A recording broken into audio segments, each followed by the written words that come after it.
wala po ba kayong plano bilang Pangulo ng ating bansa para pakiusapan mo sila na huwag nang ituloy yung impeachment dahil baka abala nga naman po sa trabaho ng ating gobyerno at syempre sa buhay at pamumuhay ng ating mga kababayan?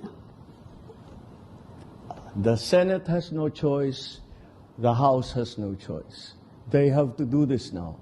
Sir, may nagsampa na po ng impeachment complaint against Vice President Leni Robredo. I won't allow. I won't. Do you think, sir, may basihan po para ma-impeach nga po siya? What are your thoughts po? Look, you know, we just had an election. Guys, lay off. Let's stop it. Can do other things, but do not tinker with the structure of government. I will not countenance it. Elected yung tao. So, why do you have to sit just because he keeps on harping on me? Yeah, this is democracy. Kayo po, wala po ba kayong